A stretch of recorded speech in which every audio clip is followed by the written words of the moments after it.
ఈరోజు మనము nervous system strengthen చేసుకోవడానికి ఏం చేయొచ్చని తెలుసుకుందాం. సో, మన నర్వస్ సిస్టమ్ అంటే ఓవరాల్ మన బ్రెయిన్ మళ్ళీ స్పైనల్ కార్డ్ ఇంక్లూడ్ అవుతది. సో, ఇక్కడ మనకు చాలా ప్రాబ్లమ్స్ మనకు రిలేటెడ్ అంటే సీజర్స్ లైక్ ఎపిలిప్సీ ఉంటది. సో, నెక్స్ట్ ఓల్డ్ ఏజ్ వాళ్ళలో మనకు అల్జీమర్స్ డిసీజ్ ఉంటది. So, next dementia memory loss ఉంటది. నెక్స్ట్ కొన్ని నర్వ్ కండక్షన్స్‌లో ప్రాబ్లమ్ ఉంటది. సో, ఇలాంటి ప్రాబ్లమ్స్‌కి మనము డయట్‌తో పాటు అంటే రెగ్యులర్ మెడిసిన్స్ వాడాలి. దాంతో పాటు మన డయట్‌లో మనం ఏం చేసుకోవచ్చు అనేది తెలుసుకుందాం.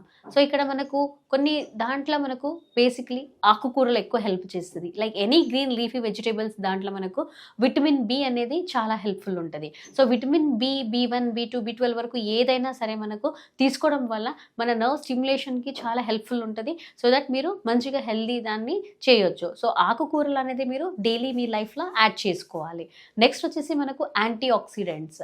యాంటీ ఆక్సిడెంట్స్ వచ్చేసి మనకు మన నర్వ్ ఇన్‌ఫ్లమేషన్ గాని ఏదైనా అయ్యిందంటే దాన్ని రిడక్షన్ చేయడానికి చాలా హెల్ప్‌ఫుల్ ఉంటది. సో, యాంటీ ఆక్సిడెంట్స్‌లో మనకు డ్రై ఫ్రూట్స్ వస్తది. సో, నెక్స్ట్ వచ్చేసి మనకు కొన్ని డైరీ ప్రొడక్ట్స్ వస్తాయి. ఇలాంటి వాటిని మీరు రెగ్యులర్‌గా యాడ్ చేసుకోవచ్చు.